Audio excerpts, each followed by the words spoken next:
الذي كتب الآثار ونسخ الآجال والقلوب عنده مفضية والسر عنده علانية والحلال ما أحل والحرام ما حرم والدين ما شرع والأمر ما قضى الخلق خلق والعبد عبد وأشهد أن لا إله إلا الله وحده لا شريك له وأشهد أن محمدا عبده ورسوله أما بعد فأعوذ بالله من الشيطان الرجيم بسم الله الرحمن الرحيم أفحسبتم أنما خلقناكم عبثا وأنكم إلينا لا ترجعون وقال تعالى يا أيها النبي إنا أرسلناك شاهدا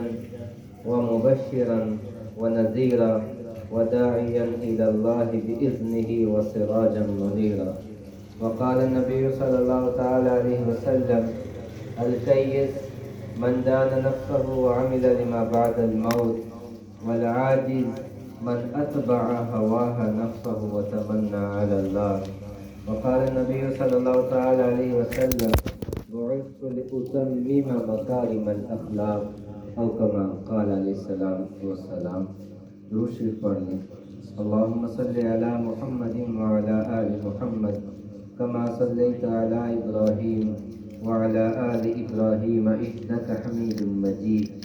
اللهم بارك على محمد وعلى آل محمد كما باركت على إبراهيم وعلى آل إبراهيم إنك حميد مجيد. میرے محترم بھائیوں اور بزرگوں، اللہ تعالیٰ نے انسان کو اس کائنات میں سب سے اعلیٰ ارفع اور افضل مخلوق بنایا ہے، اور پوری کائنات کو اللہ تعالیٰ نے اور کائنات کی ایک ایک چیز کو اللہ تعالیٰ نے انسان کی خدمت پر معمور کر دیا ہے. آپ صبح سے شام تک دیکھیں، دنیا کی شب و روز کو دیکھیں، دنیا کی چیزوں کو دیکھیں، تو ایک ایک چیز آپ کو یوں لگے گی جیسے اللہ نے وہ میرے لیے بنائی ہے اور میری خدمت پہ لگی ہوئی ہے. سورج کو دیکھ لیں، چاند کو دیکھ لیں، آسمان کو دیکھ لیں، ستاروں کو دیکھ لیں، زمین کو دیکھ لیں، زمین کی وسعت کو دیکھیں، سمندروں کو دیکھیں، سمندروں کی طغیانی کو دیکھیں، دریاؤں کو دیکھیں، دریاؤں کی لہروں کو دیکھیں. اور ایک ایک چیز کو اللہ نے قرآن میں بھی اعلان کیا کہ مجھے اپنے بندے سے اتنی محبت ہے کہ میں نے کائنات کو اپنے بندے کی خدمت پہ لگا دیا. أَلَمْ نَجْعَلِ الْأَرْضَ مِهَادًا وَالْجِبَالَ أَوْتَادًا وَخَلَقْنَاكُمْ أَزْوَاجًا وَجَعَلْنَا نَوْمَكُمْ سُبَاتًا وَجَعَلْنَا اللَّيْلَ لِبَاسًا وَجَعَلْنَا النَّهَارَ مَعَاشًا وَبَنَيْنَا فَوْقَكُمْ سَبْعًا شِدَادًا وَجَعَلْنَا سِرَاجًا وَهَاجًا وَأَنزَلْنَا مِنَ الْمُعْصِرَاتِ مَاءً ثَجَّاجًا لِنُخْرِجَ بِهِ حَبًّا وَنَبَاتًا وَجَنَّاتٍ أَلْفَافًا. 10 چیزوں میں اللہ نے بتایا ہمیں کہ میرے بندے یہ میں نے تمہارے لیے بنائی ہیں. اللہ کیا فرماتے ہیں؟ کیا میں نے زمین کو تیرے لیے فرش نہیں بنایا؟ کیا میں نے آسمان کو تیرے اوپر چھت نہیں بنایا؟ کیا میں نے تیرے پینے کے لیے سمندروں اور زمین سے پانی نہیں نکالا؟ کیا تجھے خوراک کی ضرورت تھی تو میں نے آسمان سے پانی برسا کر زمین سے غلے نہیں نکالے؟ تو اللہ تعالیٰ یہ بتا رہا ہے 10 آیات میں، بہت سی آیات ہیں اور بھی 10 میں اللہ نے وہ سٹرکچر بتایا ہے جس میں مجھے اور آپ کو اللہ پکڑ کے کہہ رہا ہے کہ میرے بندے یہ میں نے تیرے لیے کیا ہے، یہ میں نے تیرے لیے کیا ہے. اور پھر اللہ کیا کہتا ہے؟ الہ مع اللہ. اتنا کچھ جو میں بنا رہا ہوں، اتنا کچھ جو میں سجا رہا ہوں، اتنا کچھ جو میں کر رہا ہوں، تو کیا ہے کوئی اللہ کے سوا یہ کرنے والا؟ تو پھر جواب کیا دیتے؟ نہیں، کوئی نہیں کر سکتا. تو اللہ کیا کہتے ہیں؟ بل ہم قوم یعدلون. پھر تم مجھے چھوڑ کے کیوں بھاگتے ہو؟ تو پھر مجھ سے پلو چھڑا کے کیوں بھاگتے ہو؟ تو مجھ سے دور کیوں بھاگتے ہو؟ میرے قریب آؤ. جب تم ماں کی گود میں تھے تمہیں پتہ نہیں تھا کہ تم نے کیا کھانا ہے، تم نے کیا پینا ہے. جب تمہارے تصورات میں بھی یہ چیز نہیں تھی کہ تم نے زندگی میں کیسے آگے پروان چڑھنا ہے، میں نے تب تیرے لیے رزق کا انتظام کیا. اب جب میں نے تجھ کو عقل دیا، تجھ کو شعور دی، تجھ کو ہاتھ پاؤں دی، اور میں طاقت دی، پکڑنے کی وسعت دی، تو اب تم کہتے ہو کہ میں بھوکا مر جاؤں. جب تو کچھ نہیں کر سکتا تھا میں نے تمہیں کھلایا، اب جب تو سب کچھ کر سکتا ہے تو کیسے بھوکا مرے گا؟ الہ مع اللہ، کون ہے اللہ کے سوا یہ کرنے والا؟ اللہ اور کیا فرماتے ہیں؟ ان ربکم اللہ، اللہ ہے کون؟ اپنا تعارف بھی کرواتے ہیں۔ ان ربکم اللہ الذی خلق السماوات والارض فی ستۃ ایام ثم استوى علی العرش یغشی اللیل النہار یطلبه حثیثا والشمس والقمر والنجوم مسخرات بامرہ الا له الخلق والامر تبارک اللہ رب العالمین۔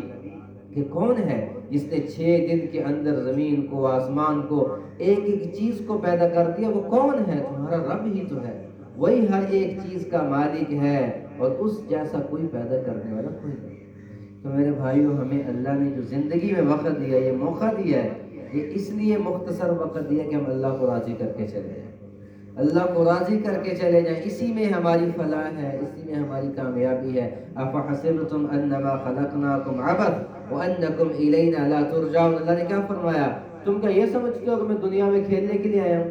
میں عبث ہوں، میں کمانے کے لیے آیا ہوں، میں پیسے جوڑنے کے لیے آیا ہوں، میں یہاں پہ بلڈنگیں بنانے کے لیے آیا ہوں، میں بس کھیلنے کودنے کے لیے آیا ہوں، اور میں جوان ہوں، شادی کروں گا، بچے پیدا کروں گا، پھر بوڑھا ہو جاؤں گا، پھر مر جاؤں گا، بس یہی تمہاری زندگی ہے؟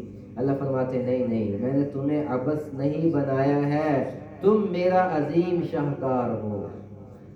18,000 مخلوقات دنیا کے اندر اللہ نے مجھے اور آپ کو سب سے افضل کیوں بنایا ہے؟ کیونکہ محبت ہم سے زیادہ تھی، محبت ہم سے زیادہ تھی، توقعات ہم سے زیادہ تھی۔ اب جب ہمیں مقام بڑا دیا گیا تو ذمہ داری بھی بڑی ہے کہ ہم نے اللہ کو راضی بھی اس درجے کا کر کے جانا ہے۔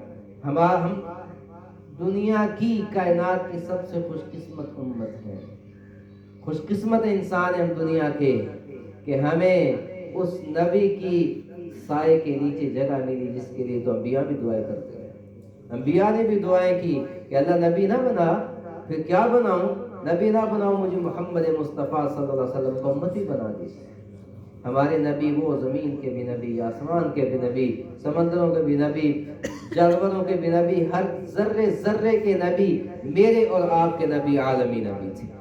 آج میری اور آپ کی کامیابی تب ہے جب ہم اپنے نبی کے دامن کو پکڑ لیں گے، سنت کو پکڑ لیں گے، ایک ایک عمل کو پکڑ لیں گے، تو پھر دیکھیں ہمارے استقبال کے لیے فرشتے کھڑے ہوں۔ مختصر وقت میں تھوڑا سیرت النبی میں بات کر کے ہم بات ختم کریں گے۔ میرے اور آپ کے نبی ہمارے لیے ایک ماڈل تھے، انہوں نے جو زندگی گزاری وہ ہمارے لیے، قرآن مجید کیا فرماتے ہیں؟ لَقَدْ كَانَ لَكُمْ فِي رَسُولِ اللَّهِ أُسْوَةٌ حَسَنَةٌ، کہ میرے نبی پاک کی زندگی تمہارے لیے بہترین نمونہ ہے۔ اور اتنی خوبصورت ہستی، اتنی پاک ہستی کہ مکہ والے انکار کر رہے ہیں آپ کا، آپ کو تکلیفیں پہنچا رہے ہیں، آپ کی بیٹیوں کو طلاقیں دے رہے ہیں، آپ کی رستوں میں کانٹے بچھا رہے ہیں، آپ کے اوپر پتھر برسا رہے ہیں، آپ کو معاذ اللہ مجنون، پاگل، دیوانہ کہہ رہے ہیں، لیکن آپ کیا فرما رہے ہیں؟ آپ انہیں پھر بھی دعائیں دے رہے ہیں۔ یہ اسوہ محمد ہے، آپ نے ان سے بدلہ نہیں لیا، آپ دعائیں دیتے رہے۔ آپ صلی اللہ علیہ وسلم مکہ میں تھے تو مکہ کے باہر آپ بیٹھے ہوئے ہیں، آپ کے پاس آپ کے صحابہ بھی بیٹھے ہوئے ہیں، تو وہاں پہ آپ صلی اللہ علیہ وسلم صحابہ سے کو بات کر رہے ہیں، حضرت عمر رضی اللہ تعالیٰ عنہ آپ کے ساتھ بیٹھے، تو ایک دیہاتی آدمی، ابھی وہ مسلمان نہیں ہوئے تھے، بعد میں صحابی بنے، تو وہ گزر رہے ہیں، انہوں نے جب دیکھا وہ اپنے کھیتوں سے کام کر کے آ رہے ہیں، انہوں نے دیکھا کہ چند لوگ بیٹھے ہیں، سادہ زمانہ تھا، تو کسی سے پوچھتا یہ کون بیٹھے ہیں؟ تو اسے بتایا گیا کہ یہ وہ بیٹھے ہیں جو کہتے ہیں کہ میں نبی ہوں۔ آپ کی چرچے تو نبوت کے مکہ میں پھیل چکے تھے، لوگ تو یہ کہتے تھے کہ ان کے پاس نہ جانا، جو ان کی بات سنے گا وہ انہی کا ہو جائے گا، جو ان کو دیکھے گا وہ انہی کا ہو جائے گا، وہ ایسے جادوگر ہیں۔ لیکن یہ میرے نبی کے اخلاق تھے، جو آپ کو دیکھتا آپ کا ہو جاتا، جان لٹا کے جاتا تھا، خالی ہاتھ نہیں جاتا تھا۔ تو وہ آئے اور وہ آپ صلی اللہ علیہ وسلم کے سامنے کھڑا ہوا دیہاتی ذمہ دار، وہ کہنے لگا آپ ہیں جو کہتے ہیں کہ میں اللہ کا رسول ہوں، اور آپ نے پورے مکے میں، پورے عرب میں آپ نے لڑائی ڈلوا دی ہے، لوگ بھائی بھائی سے جدا ہو رہے ہیں، قبیلے آپس میں ٹوٹ رہے ہیں، آپ ہیں جو کہتے ہیں میں اللہ کا نبی ہوں؟ تو آپ نے فرمایا ہاں میں اللہ کا نبی ہوں۔ حضرت عمر رضی اللہ تعالیٰ عنہ پاس بیٹھے ہوئے تھے، تو حضرت عمر نے تلوار کھینچنا چاہی، تو اللہ کے رسول فرمانے لگے کہ عمر، نبی میں اور غیر نبی میں اخلاق کا فرق ہوتا ہے، میں ان سے بدلہ لینے نہیں آیا، میں ان کی باتیں سن کر برداشت کرنے آیا ہوں۔ تو پھر وہ چونکہ ایسے اس کا لہجہ سخت تھا، تو اس کے ہاتھ میں عرب جو تھے یہ شکار کرتے تھے گوہ کا، اس کے ہاتھ میں ایک مری ہوئی گوہ تھی رسی کے ساتھ باندھی ہوئی، وہ لے کے جا رہا تھا، وہ کھا لیتے تھے، تو وہ گوہ اس کے ہاتھ میں تو اس نے ایسے دور سے کھڑے آپ کے آگے وہ مردہ جانور پھینکا اور کہنے لگا لا اومن حتی لا یؤمن هذا الضب، گوہ کو عربی میں ضب کہتے ہیں، کہنے لگا کہ اگر آپ کہتے ہیں میں سچا اللہ کا رسول ہوں اور آپ اللہ کے سچے نبی ہیں، تو اگر یہ مردہ جو آپ کے سامنے گوہ پڑی ہوئی ہے یہ زندہ ہو کر آپ پر ایمان لے آئے تو میں بھی مان جاؤں گا کہ آپ اللہ کے نبی ہیں۔ تو آپ صلی اللہ علیہ وسلم اور صحابہ دیکھنے لگے کہ اس نے یہ کیا کیا ہے، اللہ کے رسول صلی اللہ علیہ وسلم کے سامنے وہ مردہ گوہ پڑی ہوئی ہے۔ آپ نے اس بدو کی طرف دیکھا، دیہاتی کی طرف، پھر گوہ کی طرف دیکھا مردہ جو پڑی ہوئی تھی، تو آپ نے فرمایا، اسے مخاطب کیا، یا ضب، اے گوہ۔ سارے صحابہ دیکھ رہے ہیں، وہ بھی کھڑا ہے کہ یہ مردہ ہو کے کیسے بولے۔ آپ نے پھر فرمایا یا ضب، تو وہ مردہ گوہ نے میرے نبی کی آواز پہ یوں سر اٹھایا۔ وہ مرا ہوا جانور بھی یہ سمجھ رہا ہے کہ اس نبی کی بات پہ لبیک کہوں گی تو میری فلاح ہے، ان کی بات پہ میں ہاں کہوں گی، ان کی بات پہ سر جھکاؤں گی تو میں کامیاب ہوں، نہیں تو میں خسارے میں ہوں۔ میرے بھائیوں، وہ گوہ بھی جانتی تھی کہ یہ وہ ہستی ہیں کہ جن کو مانیں گے تو آگے کام چلے گا، نہیں تو آگے نقصان۔ اس نے سر اٹھایا تو میرے نبی، اب صحابہ دیکھ رہے ہیں کہ یہ کیا ہو گیا، وہ دیہاتی بھی کھڑا دیکھ رہے ہیں کہ یہ کیا ماجرا ہے کہ مردہ جانور نبی صلی اللہ علیہ وسلم کی بات پہ یوں کر دی۔ یا ضب کہنے لگی لبیک وسعدیک یا زید من وفى یوم القیامہ، کہنے لگی میں حاضر ہوں اور میری یہ بھاگ جا کے میری خوش قسمتی ہے اللہ کے رسول، اے قیامت کے دن کو خوبصورت بنانے والی ہستی میں حاضر ہوں۔ آپ نے فرمایا من تعبد، اب وہ مردہ جانور کلام کر رہا ہے، صحابہ بھی حیران ہے، وہ جو پھینکنے والا بھی حیران کھڑا ہے۔ آپ نے فرمایا من تعبد، کس کی عبادت کرتی ہے؟ تو وہ کہنے لگی من فی السماء عرشہ وفی الارض سلطانہ وفی البحر سبیلہ وفی الجنت رحمتہ وفی النار عقابہ، کہ میں اس کی عبادت کرتی ہوں جس کا عرش آسمانوں پہ، جس کی حکومت زمینوں پہ، جس کی رحمت جنت میں اور جس کا عذاب جہنم میں۔ اب سارے حیران ہیں۔ پھر آپ نے فرمایا اچھا تم عبادت تو اس کی کرتی ہو، فمن انا، تو پھر میں کون ہوں؟ تو وہ کہنے لگی انت رسول رب العالمین وخاتم النبیین قد افلح من صدقک وقد خاب من کذبک، اے اللہ کے رسول، آپ اللہ کے رسول ہیں، اور اللہ کے رسول نہیں، آپ خاتم النبیین، تمام نبیوں کے آخر میں آنے والے نبیوں کے سردار ہیں۔ یا رسول اللہ، جو آپ پر ایمان لے کر آئے گا وہ کامیاب ہوگا، اور جو آپ کو جھٹلائے گا وہ ناکام ہوگا۔ اور اس نے اتنی بات کی اور نیچے سر رکھا اور اس کی جان پھر گئی۔ میرے نبی وہ تھے میرے بھائیوں کہ جس کو جانور بھی باندھ رہے تھے، کہ جن کو مردہ زندہ جانوروں کو تو پتا تھا، مردوں کو بھی پتا تھا کہ ان کی بات پہ لبیک کہوں گا تو میں میری فلاح ہے، تو میرے ناکام ہوگا۔ ہم دیکھیں ہم زندگی اپنی کیسے گزار رہے ہیں، ہماری شب و روز اللہ کے نبی کی سنتوں سے دور ہے، ہماری میرے بھائیوں مسجد ویران ہے۔ صحابہ نے اللہ کے نبی کی اتنے محبت کرنے والے تھے۔ آپ صحابہ کی محبت کو ہم الفاظ میں نہیں بیان کر سکتے، صحابہ کی محبت کو ہم الفاظ میں نہیں بیان کر سکتے، الفاظ ہی ٹوٹ جاتے ہیں صحابہ کی الفت کو بیان کرنے میں۔ لیکن وہ ان کا عمل کیا ہے؟ ان کا عمل کیا ہے کہ ایک ایک سنت کے لیے اپنی جان کو لوٹا دیں۔ مصعب بن عمیر رضی اللہ تعالیٰ عنہ مکہ میں آپ پر ایمان لے کر آئے، اس لیے لوگ کہتے ہیں مکہ والے کہ یہ تو جادوگر ہیں، جو ان کے پاس جائے گا وہ انہی کا ہو جائے گا۔ آج بھی جو اللہ کے نبی کے دامن کو تھام لیتا ہے وہ دنیا سے ماورا ہو جاتا ہے، اس کے سامنے دنیا کوئی اہمیت نہیں رکھتی۔ حضرت مصعب بن عمیر رضی اللہ تعالیٰ عنہ ایک صحابی مکہ میں رہنے والے تھے، ان کا باپ فوت ہو چکے تھے، ماں زندہ تھی، چچا زندہ تھے، اور بڑے امیر گھرانے کے تھے، اتنے امیر تھے کہ ان کے متعلق لکھا ہے کہ یہ جو صبح لباس پہنتے تھے وہ شام کو نہیں پہنتے تھے، شام کو نیا پہنتے تھے، جو صبح پہنتے تھے وہ زندگی بھر پہنتے نہیں تھے، اور جو کپڑا پہنتے تھے وہ یا شام سے آتا تھا یا عراق سے آتا تھا مکہ کے اندر، اور جو جوتا پہنتے تھے وہ مصر سے آتا تھا، جو خوشبو لگاتے تھے وہ بھی مصر سے آتے تھے۔ اتنی اچھی ان کا رہن سہن تھا، اتنے امیر گھرانے کے تھے۔ ایک دفعہ جاتے آپ بیٹھے ہوئے ہیں، آپ کے چہرے پہ نظر پڑی تو دل دے گئے۔ کون سا چہرہ؟ قرآن نے کیا کہا؟ والضحیٰ واللیل اذا سجا ما ودعك ربك وما قلى وللآخرة خير لك من الأولى ولسوف يعطيك ربك فترضى. کون سا چہرہ؟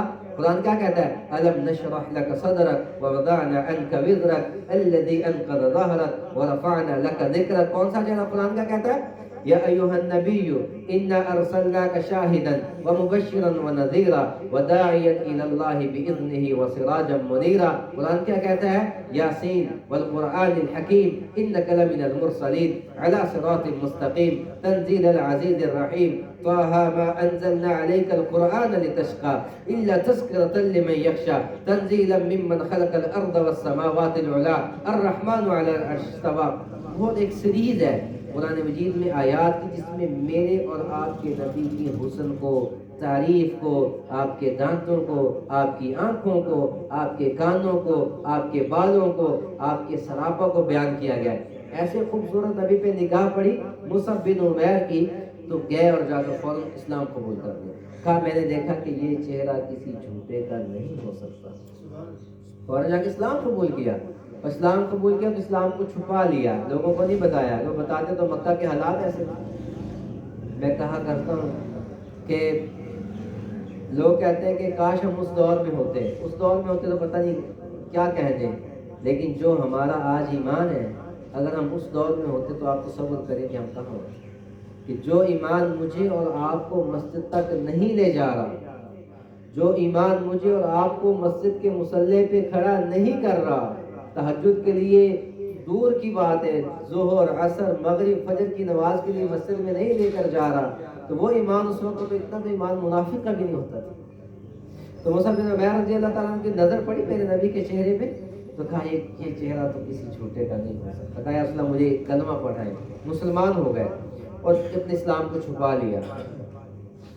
مخبر ہوتے تھے ہر جگہ پہ. ان کی والدہ کو، ان کے چچا کو کس نے بتا دیا کہ تمہارا لڑکا تو بے دین ہو گیا، وہ دین سے دور ہو چکا ہے. تو انہوں نے کیا کیا؟ انہوں نے گھر سے نکال دیا. ماں نے پہلے تو روکا کہ نہ جاؤ، تم اپنے باپ دادا کے دین پہ آ جاؤ، اور تکلیفیں دی، باندھا مالا. لیکن یہ عشق مصطفیٰ کا جام ایسا ہے جس کے اندر اتر جاتا ہے وہ جان تو دے دیتا ہے، بے وفائی نہیں کرتا. کہ محمد سے وفا تو نے تو ہم تیرے ہیں، یہ جہاں چیز ہے کہ اللہ حق قلم تیرے ہیں. قرآن نے یوں تو تعریف نہیں کی، محمد رسول اللہ والذین معه اشداء علی الکفار رحماء بینہم تراہم رکعا سجدا یبتغون فضلا من اللہ ورضوانا رضی اللہ عنہم ورضوا عنہ ذالک لمن خشی ربہ. صحابہ کی تعریف میں قرآن یوں نہیں اترا تھا. جس نے ایک دفعہ کہا اللہ کے رسول آپ پہ جان حاضر ہے تو وہ جان دے کے واپس آیا، زندہ واپس نہیں لوٹا. بے وفائی نہیں کی. وفا صحابہ پہ ختم ہے. میں بیانات میں کہتا ہوں وفا صحابہ پہ ختم ہے. صحابہ کے بعد کوئی وفادار نہیں پیدا ہو سکتا میرے نبی کے ساتھ جتنی وفا صحابہ نے کی. حضرت ابوبکر رضی اللہ تعالیٰ عنہ جنگ بدر میں لڑائی ہو رہی، مسلمان کم تھے، کافر زیادہ تھے. تو حضرت ابوبکر کا بیٹا بھی کافر تھا، بھی اسلام نہیں لے کر آئے تھے. وہ کافروں کی طرف سے لڑ رہے تھے. بعد میں جب مسلمان ہوئے تو ایک دفعہ کھانا کھاتے کھاتے حضرت ابوبکر رضی اللہ تعالیٰ عنہ کے بیٹے کہنے لگے کہ ابا جی بدر میں جب ہم لڑ رہے تھے اور میں اس وقت اسلام کی دولت سے مالا مال نہیں ہوا تھا، لڑائی کے دوران ایک جگہ ایسی آئی تھی کہ آپ میری تلوار کے نیچے تھے، اگر میں وار کرتا تو آپ کا سر تن سے جدا ہو جاتا، لیکن آپ میرے والد تھے تو میں نے اپنی تلوار کو پیچھے کھینچ لیا. میں قربان جاؤں صدیق کی صداقت میں، ابو بکر کی شان پہ. فرمانے لگے اے عبد الرحمن وہ تو نے مجھے چھوڑ دیا، اللہ کی قسم اگر تو اس وقت میری تلوار کے نیچے ہوتا جب کہ تو میرے نبی کا مخالف تھا، میں تجھے بیٹا سمجھ کے کبھی نہیں چھوڑتا، میری تلوار پہ اثر ہوا. ہم کہتے ہیں جی سنت ہی ہے جی کیا کریں. تو یہ وفا تھی صحابہ کی. مصعب بن عمیر کی والدہ نے کہا بیٹا چھوڑ دو محمد صلی اللہ علیہ وسلم کو. کہا نہیں امی جان میں نہیں چھوڑوں گا. کہا یہ زندگی، یہ عیش و عشرت یہ ہمارے ساتھ ہے، وہاں تو فقر و فاقہ ہے، وہاں تو بلال ہے کہ جس کے گلے میں رسیاں ڈال کے کھینچا جا رہا ہے اور وہ کیا کہہ رہا ہے احد احد یا رسول اللہ یا رسول اللہ. وہاں بلال ہے جس کو لٹا کے اس کے سینے پہ آگ رکھی جا رہی ہے، وہ کیا کہہ رہے ہیں یا رسول اللہ یا رسول اللہ احد احد. تو تم کیا کرو گے؟ تم تو برداشت بھی نہیں کر سکتے. تو انہوں نے کہا کہ نہیں میں اپنے نبی سے بے وفائی نہیں کروں گا. ماں نے کہا نہیں کرو گے تو جاؤ پھر گھر چھوڑ دو ہمارا. اب گھر سے نکلنے لگے حضرت مصعب بن عمیر رضی اللہ تعالیٰ عنہ تو کپڑے قیمتی پہنے ہوئے تھے، جوتا پہنا ہوا تھا، تو ان کا چچا بولا، کہنے لگا مصعب یہ تمہارے ستن پہ جو کپڑے ہیں، تمہارے پاؤں پہ جو جوتا ہے، تمہاری جیب میں جو پیسے ہیں، یہ ہمارے ہیں، یہ دے کر جاؤ، یہ بھی تو ہم بتوں کو پوچھنے والے، تم بتوں سے نفرت کرتے ہو تو یہ ہمارا مال بھی واپس دے کر جاؤ۔ کپڑے بھی اتروا لیے، جوتے بھی اتروا لیے، مصعب بن عمیر رضی اللہ عنہ ننگے گھر سے نکلا۔ یہ ہے عشق، عشق آزماتا بھی، آہ نہ کر لبوں کو سی، عشق ہے دل لگی نہیں، سینے پہ تیر کھائے جا، آگے قدم بڑھائے جا، یعنی زبان حال سے کہہ دے کہ ہاں ستائے جا، ادھر آ ستم گر ہنر آزمائے، تو تیر آزما ہم جگر آزمائے۔ تو اپنے تیر لے کے آؤ، اپنا عشق تو آزماتے، یہ عشق تھا تو سب کچھ دے دیا۔ اب آنے لگے تو بکریوں کے باڑے سے ایک ٹاٹ کا ٹکڑا ملا تو اس کو لپیٹ لیا۔ اب مصعب بن عمیر آئے اللہ کے رسول کی خدمت میں، صحابہ بھی بیٹھے ہوئے، رسول اللہ صلی اللہ علیہ وسلم بھی تشریف فرما۔ آپ نے جب دیکھا کہ میرا مصعب آ رہا ہے، میرا شہزادہ آ رہا ہے، آج وہ شہزادہ کہ جو مکہ کی گلی سے گزرتا تھا 3 دن تک خوشبو نہیں جاتی تھی، لوگ پہچان جاتے تھے کہ اس گلی سے گزرا یہ خوشبو مصعب بن عمیر کی آ رہی ہے۔ آج وہ شہزادہ جس کے تن پہ بادشاہوں جیسا لباس ہے، وہ عشق مصطفیٰ میں آ کر اپنا لباس بھی دے کے آ رہا ہے، اپنا لباس، اپنی شان و شوکت سب کچھ لٹا کے آ رہا ہے، اور ننگا اور ٹاٹ لپیٹا ہوا آ رہا ہے۔ خود رسول اللہ صلی اللہ علیہ وسلم اٹھتے ہیں، کھڑے ہوتے ہیں، آنسو بہاتے ہیں۔ صحابہ حیران ہوئے، یا رسول اللہ کیا ہوا؟ آپ نے فرمایا دیکھو میرا شہزادہ میرے عشق میں آج کپڑے بھی اتار کے۔ صحابہ نے یوں بھی راضی کیا اللہ کا رسول، یوں بھی راضی کیا۔ جب آئے تو آپ نے سینے سے لگایا، اتنا پھوٹ پھوٹ کے روئے۔ آپ فرماتے تھے یہ ہے میرا وہ شہزادہ جس نے میرے لیے اپنی ماں باپ کو چھوڑا، اپنی زیب و زینت کو چھوڑا۔ ہمارے نوجوان ہمارے کہتے ہیں یہ سونے داڑھی منا جب سونے لگا ہے، سنت میں عزت ہے، اللہ کی قسم سنت میں عزت ہے۔ جس نے سنت کو چھوڑا اس نے عزت نہیں پائی، وہ ذلت کی تنہائیوں میں چلا گیا، اور جس نے سنت کے دامن کو پکڑا تاریخ اٹھا کر دیکھی، اسی کو اللہ نے روشن کیا، اسی کا نام آئے زندہ۔ تو پھر عشق یہاں پہ ختم نہیں ہوا ابھی تک۔ اللہ کے رسول صلی اللہ علیہ وسلم کے ساتھ محبت، ایک صحابی عبداللہ بن مغفر رضی اللہ تعالیٰ عنہ تشریف لائے تو انہوں نے کہا کہ بڑا عشق سے سرشار تھے، اللہ کے رسول صلی اللہ علیہ وسلم کی خدمت میں آئے کہ یا رسول اللہ مجھے آپ سے محبت ہے۔ تو آپ سے مسکرائے، آپ نے فرمایا عبداللہ تمہیں پتہ ہے تم کیا کہہ رہے ہو؟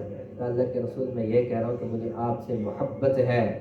پھر پوچھا تمہیں پتہ ہے تم کیا کہہ رہے ہو؟ کہ اللہ کے رسول مجھے آپ سے محبت ہے۔ تو آپ نے کیا فرمایا تھا؟ اگر مجھ سے محبت ہے تو میری محبت امتحان بھی لیتی، امتحان میں ناکام نہ ہو جانا۔ امتحان ابھی تو شروع تھا، ابھی تو ماں باپ اٹھے ہیں۔ تو اللہ کے رسول صلی اللہ علیہ وسلم نے پھر مدینہ میں بھیج دیا۔ پھر غزوہ احد تک حضرت مصعب بن عمیر رضی اللہ تعالیٰ عنہ سب کچھ چھوڑ کے اللہ کے رسول کے ساتھ رہے۔ غزوہ احد میں جب لشکر نکلنے لگا مدینہ سے تو آپ نے جھنڈا دیا کہ یہ جھنڈا میرا مصعب بن عمیر کے ہاتھ میں ہے۔ وہ ایک جھنڈا نہیں تھا، وہ پوری اسلام کا جھنڈا تھا، وہ محمد مصطفیٰ صلی اللہ علیہ وسلم کا جھنڈا تھا جو مصعب بن عمیر کے ہاتھ میں دیا جا رہا تھا۔ اور مصعب بن عمیر رضی اللہ عنہ جھنڈا تھاما ہوا ہے اور بدر احد کے میدان میں لڑ رہے ہیں۔ تو اس وقت جو جنگیں تھی تو متمع نظر یہ ہوتا تھا کہ جھنڈے والے کا جھنڈا گرایا جائے، جھنڈے والے کو قتل کیا جائے۔ اگر جھنڈے والا مارا جاتا ہے تو سمجھا جاتا تھا کہ لشکر کو شکست ہو گئی۔ تو انہوں نے حضرت مصعب بن عمیر رضی اللہ تعالیٰ پہ وار شروع کر دی۔ جس ہاتھ میں جھنڈا تھا اس پہ تیر لگا، وہ ہاتھ شال ہوگا، ہاتھ کٹ گیا، جھنڈا گرنے لگا۔ مصعب بن عمیر رضی اللہ تعالیٰ نے جھنڈا دوسرے ہاتھ میں پکڑ لیا اور جھنڈا نہیں گرنے دیا۔ اب وہ آگے سے پھر وار کر رہے ہیں تلوار سے، نیزوں سے، تیر سے، تو ایک ہاتھ تو کٹ چکا، دوسرے ہاتھ سے جھنڈے کے ساتھ وہ واروں کو روک رہے ہیں مقابلہ کرنے کے لیے، تو ہاتھ کٹ چکا تھا تو اس ہاتھ سے روک رہے ہیں تو دوسرا ہاتھ بھی کٹ گیا۔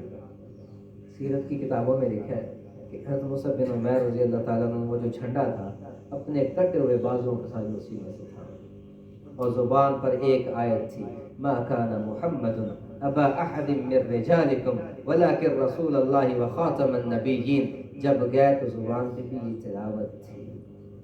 یہ عشق ہے، یہ اطاعت ہے، یہ جذبہ صحابہ کا تھا، یہ وفا انہی پہ ختم ہو گئی۔ ہم نے کیا کرنا ہے؟ ہم نے تو اپنی پیشانی کو اللہ کے حضور جھکانے کی کوشش کرنی ہے۔ ندامت کے آنسو ہیں ہمارے پاس، ہم تو عشق کو دل میں رکھ سکتے ہیں، عمل کر سکتے ہیں۔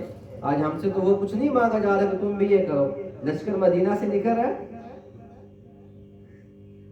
ایک صحابی ابو حنظلہ رضی اللہ تعالیٰ عنہ، ان کی شادی ہوئی ہے ابھی، اور بیوی کو لے کے اپنے گھر میں موجود ہیں، بیوی کے ساتھ اپنی رات گزار رہے ہیں۔ مدینہ سے لشکر نکلا ہے اور آواز لگی حی علی الجہاد، جہاد کے لیے نکلو۔ تو حنظلہ رضی اللہ تعالیٰ عنہ شادی بیوی کے پہلو میں، ابھی بیوی کے ساتھ سوئے ہوئے ہیں، لیٹے ہوئے ہیں، کانوں میں آواز پڑی کہ جہاد کے لیے آواز لگ چکی ہے، یہ ہے عشق مصطفیٰ۔ تو فوراً اٹھے، بیوی سے کہا میرا تلوار ڈھال کدھر ہے؟ تو وہ کہنے لگی میں تو آج ہی آپ کے گھر میں آئی ہوں، مجھے کیا پتا آپ کہاں رکھتے ہیں۔ خود ڈھونڈی، تلوار ڈھال، لباس زیبتن کیا اور جانے لگے تو بیوی نے ہاتھ پکڑ لیا، کہا مجھے کس کے آسرے پہ چھوڑ کے جا رہے ہیں؟ تو کہا میں جس کے لیے جا رہا ہوں تو میں اسی کے آسرے پہ چھوڑ کے جا رہا ہوں۔ کہا ملیں گے کب؟ ابھی یہ وہ ہیں جو ابھی دلہا بنے ہوئے ہیں، جن کے جسم سے ابھی وہ دلہے والی خوشبو آ رہی ہے، جن کی بیوی نے ابھی تک اپنے ہاتھوں کی مہندی نہیں اتاری، جن کے بستر سہاگ پہ ابھی بھی وہ پھول پڑے ہوئے ہیں، اور جن کا ہو سکتا کل ولیمے کا بھی انتظام ہو رہا ہوگا۔ تو وہ کیا کہہ رہے ہیں؟ میرے نبی نے آواز دی ہے، میں نہیں رک سکتا، زندہ رہے تو ملاقات ہوگی تو پھر جنت میں ملیں گے۔ گئے اور اتنا بہادری سے لڑے کہ جب اللہ نے فتح دی اس جنگ میں، آپ نے فرمایا کہ جاؤ دیکھو کتنے شہید ہوئے ہیں۔ تو صحابہ جو تھے وہ شہداء کی لاشوں کو، زخمیوں کو الگ الگ کر رہے تھے۔ تو جو صحابی وہ دیکھ رہے تھے، وہ لاشوں کو دیکھتے دیکھتے گزرے تو ان کی چیخ نکل گئی۔ تو سارے صحابہ حیران ہوئے کہ یہ کیا ہوا ہے؟ اللہ کے رسول صلی اللہ علیہ وسلم نے پوچھا کیا ہوا ہے؟ تو دوڑے دوڑے آئے، کہا یا رسول اللہ حنظلہ بھی شہید ہوئے پڑے، حنظلہ بھی شہید ہوئے پڑے۔ تو آپ نے فرمایا اس کی تو پریشانی ہے، اللہ کے رسول کو شہید ہو چکے۔ تو آپ نے فرمایا جب لاش کو اٹھا کر لاؤ۔ صحابہ جب لاش کو اٹھانے گئے تو آپ صلی اللہ علیہ وسلم بھی پیچھے پیچھے جا رہے ہیں۔ جب لاش کو اٹھانے لگے تو ان کی لاش سے پانی ٹپ ٹپ ٹپ ٹپ گر رہا ہے۔ صحابہ اور حیران ہوئے کہ یا رسول اللہ یہ تو پسینہ پسینی ہے۔ آپ نے فرمایا نہیں نہیں نہیں، یہ پسینہ نہیں ہے، یہ جب آیا تھا تو اس نے غسل کرنا تھا، اللہ کے لیے شہید ہو گیا، میرے عشق میں جان کی بازی ہار گیا، جان لٹا دی۔ اس کو غسل دینے کے لیے اللہ نے آسمان سے فرشتے بھیجے۔ میرے بھائیو یہ بھی جذبہ اطاعت ہے۔ ہم دیکھنا ہم کہاں پہ کھڑے ہیں، ہمارا جذبہ کیا ہے، ہمارے اندر یہ اطاعت کیا ہے، ہم اللہ کے کتنے قریب ہیں، ہماری زندگی میں رسول اللہ صلی اللہ علیہ وسلم کی کتنی سنتیں ہیں، اپنے نبی سے محبت کا معیار کیا ہے؟ ایک معیار یہ جو میں بتا رہا ہوں، ایک معیار وہ ہے جو ہم دکھاتے ہیں، لیکن ہمیں عمل سے دکھانا ہے۔ ہمارا عمل کیا کر رہا ہے؟ میری معیشت بھی محمدی ہو، میری تجارت بھی محمدی ہو، میں باپ ہوں تو محمدی بنوں، میں بیٹا ہوں تو محمدی بنوں۔ کیا فرمایا؟ عشاء کی نماز کے لیے نکل رہے عشاء کی نماز کے لیے۔ صحابہ جب آپ اپنے گھر سے نکلے مصلی کی طرف بڑھنے لگے تو اسلام پھیل چکا تھا عرب و عجم میں، اور صحابہ کی محبت کا میں پہلے بتا چکا ہوں۔ یہ عالم تھا، کوئی آپ کے جبہ مبارک کو پکڑ کے چوم رہا ہے، کوئی آپ کی کملی کو پکڑ کے چوم رہا ہے، کوئی آپ کے ہاتھ کو چوم رہا ہے، صحابہ محبتوں کا اظہار کر رہے ہیں۔ آپ جب آئے دیکھا صحابہ کا جمع غفیر کا عشاء کی نماز کا وقت ہے، آپ مصلی پہ کھڑے ہوئے، حضرت بلال نے اقامت کہی، اور آپ نے اس وقت بات کہی جس میں عموماً آپ بات نہیں فرماتے تھے۔ آپ نے فرمایا میرے صحابہ سنو، میرے صحابہ سنو کہ میں محمد مصطفیٰ صلی اللہ علیہ وسلم اگر نماز کے لیے مصلی پہ ہوں، مصلی پہ ہوتا، بلال اقامت کہہ چکا ہوتا، میں تحریمہ کہہ چکا ہوتا، اور میں نماز شروع کر چکا ہوتا، اور میرے گھر کا دروازہ کھلتا اور میری اماں مجھے آواز دیتی کہ بنی محمد، تو خدا کی قسم میں نماز توڑ کے کہتا لبیک یا اے ماں میں۔ آج نوجوانوں سے مائیں پٹ رہی ہیں، بات نہیں۔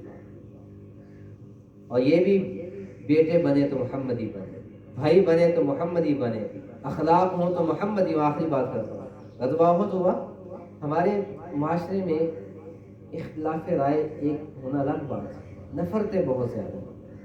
نفرت نے جتنا نقصان ہمیں پہنچایا ہے، جتنا سوسائٹی کو نفرت نے نقصان پہنچایا ہے، شاید اتنا آپ کو روس نے، امریکہ نے، بھارت نے یا آپ کے دشمن نے اتنا پہنچایا ہے۔ نفرت نے ہمارے درمیان گیپ ڈالا ہے بہت۔ اللہ کے رسول صلی اللہ علیہ وسلم غزوہ احد وہ غزوہ ہے جس میں لشکر اسلام کو ایک بڑا دکھ پہنچا، جس کو پڑھ کے بھی آنکھیں تار ہو جاتی ہیں۔ اور جب شروع میں حملہ زیادہ ہوا تو صحابہ بکھر گئے، اللہ کے رسول صلی اللہ علیہ وسلم آپ صلی اللہ علیہ وسلم اکیلے رہ گئے۔ چند صحابہ 10 12 15 کے قریب صحابہ جو تھے وہ انہوں نے آپ کو گھیرے میں لے لیا۔ اب جتنے بھی کافروں کا لشکر تھا ان کا زور تھا کہ آپ صلی اللہ علیہ وسلم کو نعوذ باللہ شہید کیا جائے. وہ سارے تیر، سارے نیزے، ساری تلواروں کا رخ آپ صلی اللہ علیہ وسلم پہ تھا، لیکن آپ کی جانسار صحابہ آگے کھڑے ہوئے، کوئی نیزہ، کوئی تیر، کوئی تلوار آپ صلی اللہ علیہ وسلم تک نہیں پہنچنے دی. حضرت سعد بن ابی وقاص رضی اللہ تعالیٰ عنہ صحابی ہیں، 10 مبشرہ صحابہ میں سے. ان کے ایک بھائی تھے عتبہ بن ابی وقاص جو اسلام نہیں لائے تھے. یہ قسمت کی بات ہوتی ہے، یہ نصیب کی بات ہوتی ہے. ایک بھائی 10 مبشرہ اور دوسرا بدبخت بنا ہوا ہے.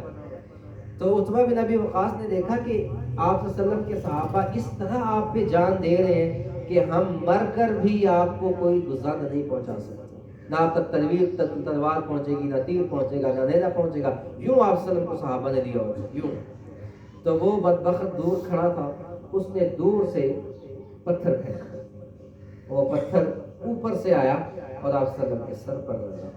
آپ صلی اللہ علیہ وسلم نے، میرے نبی نے سر پہ وہ خود پہنی ہوئی تھی لوہے کی ٹوپی، تو وہ سر پہ جب لگا تو وہ ٹوپی کا سر پہ دباؤ پڑا اور اس کے آگے کڑیاں ہوتی ہیں وہ 2 دانتوں میں لگی، آپ کے 2 دانت بھی اس میں شہید ہوئے اور آپ نیچے گرے.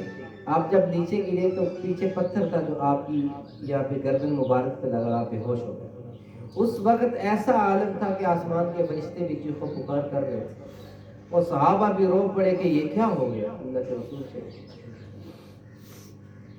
آپ صلی اللہ علیہ وسلم کے اوپر صحابہ یوں گرے، آہو بکا، چیخ و پکار، کیا ہو گیا اللہ کے رسول سے. پھر آپ صلی اللہ علیہ وسلم صدیق رضی اللہ عنہ جب آپ کے سینے پہ گرے، زور سے گرے تو آپ کو ہوش آیا اور آپ اٹھ کے فوراً بیٹھ گئے. صحابہ نے نعرہ تکبیر بلند کیا. تو وہ جو چند صحابہ آپ کی دفاع میں کھڑے تھے انہوں نے کہا کہ یا رسول اللہ، آج تو ان ظالموں نے انتہا کر دی. یا رسول اللہ، آج تو ان کے لیے بد دعا کر دی. آج تو یا رسول اللہ انہوں نے آپ کی جان کے دشمن تو پہلے تھے، آج تو جان لینے پہ تل گئے. یا رسول اللہ ان کے لیے بد دعا فرما دیجیے. تو میرے اور آپ کے نبی نے ہاتھ اٹھایا اور آپ نے دعا دی، اللہم اغفر لقومی فإنہم لا یعلمون. اے اللہ میری اس قوم کو بخش دے، وہ مجھے نہیں پہچانتے. وہ نبیوں میں رحمت لقب پانے والا، مرادیں غریبوں کی برلانے والا، وہ اپنے پرائے کا غم کھانے والا اور بد اندیش کے دل میں گھر کرنے والا. اتر کر حرم سے سوئے قوم آیا اور ایک نسخہ کیمیا ساتھ لایا. وہ بجلی کا کڑکا تھا یا صوت ہادی، عرب کی زمین جس نے ساری ہلا دی. وہ اخلاق تھے، اخلاق کہ آپ کے دشمن آپ کے اوپر ابھی حملہ کر رہے ہیں اور آپ کی جان بچانے والے سفارش کر رہے ہیں، اصلا بد دعا دے دیں اور آپ کیا کہہ رہے ہیں، اے اللہ انہیں بخش دے، یہ ابھی مجھے پہچانتے نہیں. تو میرے بھائیو، ہمارے پاس میرے اور آپ کے نبی کے یہ اخلاق موجود ہیں. اس کے باوجود بھی بھائی سے نہیں بولتا، ہمسایہ سے نہیں بولتا، مسجد کے نمازی ایک دوسرے کے ساتھ نہیں بولتے، گلی والے ایک دوسرے کے ساتھ نہیں بولتے، آپس میں نفرتیں ہیں. میرے نبی کا اخلاق، میرے نبی کا دین اللہ کی قسم نفرت والا نہیں تھا، محبت کا دین تھا. محبتیں بانٹی آپ نے، محبتیں بانٹی، اور آپ کی محبت تھی کہ ہزاروں لوگ آپ کو دیکھ کے کلمہ پڑھتے. جب بھی اسلام میں داخل ہوئے غیر مسلم، آپ کی محبت اور آپ کے اخلاق سے. آخری بات، آپ صلی اللہ علیہ وسلم حدیبیہ میں وضو فرما رہے تھے. صلح حدیبیہ جب ہوئی تو آپ جب وضو فرما رہے تھے تو صحابہ کرام رضوان اللہ تعالی علیہ مجمعین آپ کے جو وضو کا پانی تھا اسے نیچے نہیں گرنے دیتے تھے. آپ صلی اللہ علیہ وسلم کا لعاب مبارک جب منہ سے نکلتا تو آپ کے سامنے تو زمین پہ گرتا ہوگا، وہ صحابہ ہاتھوں پہ لے لیتے تھے. کوئی جسم پہ ملتا ہے، کوئی چہرے پہ ملتا ہے، کوئی اپنے گھر لے جاتا ہے. آپ بال کٹواتے ہیں تو آپ کا بال زمین پہ نہیں گرتا تھا. آپ اپنی ریش مبارک کو درست فرماتے ہیں تو ریش کا کوئی بھی بال آپ کو زمین پہ گرا نہیں ملتا. صحابہ اپنے گھروں میں لے جاتے، تبرک رکھتے تھے، اپنے پانی میں گھول گھول کے شفا سمجھ کے پیتے تھے.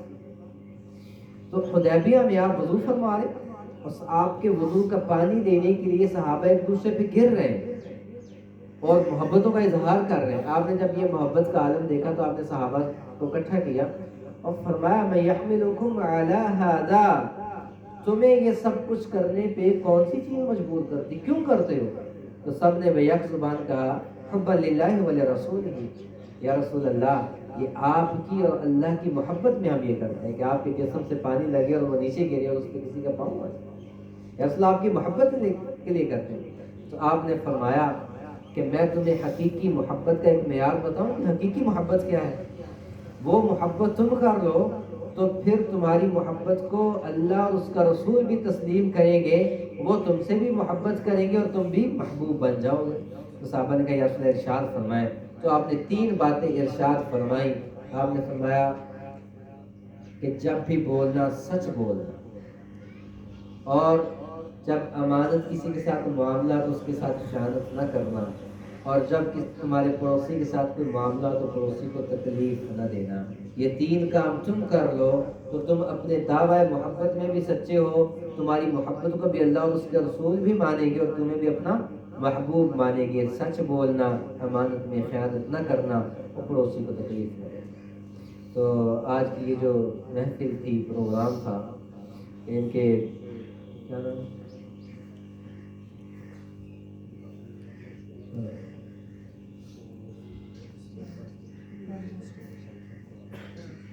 ہمارے محترم بزرگ امام بخش صاحب، ان کا اللہ ان کو جزائے خیر دے، ان کا یہاں پہ ہمیں اکٹھا کرنا اللہ اس کو بھی قبول کریں۔ دین کے لیے ایسی محفل میں بیٹھنا بڑی سعادت کی گھڑیاں ہوتی ہیں۔ صحیح بخاری میں آتا ہے کہ ایسی محفل کو اللہ کے فرشتے گھیر لیتے ہیں۔ تو ہمارا ایمان ہے کہ ہماری اس محفل کو بھی اللہ کے فرشتوں نے گھیرا ہوگا۔ اور دوسرا یہ کہ جو باتیں کی گئی ہیں اللہ تعالیٰ ہم سب کو اس پہ عمل کی توفیق عطا فرمائے۔ سارے دوست ایک دفعہ سورہ فاتحہ اور 3 دفعہ سورہ اخلاص پڑھنا۔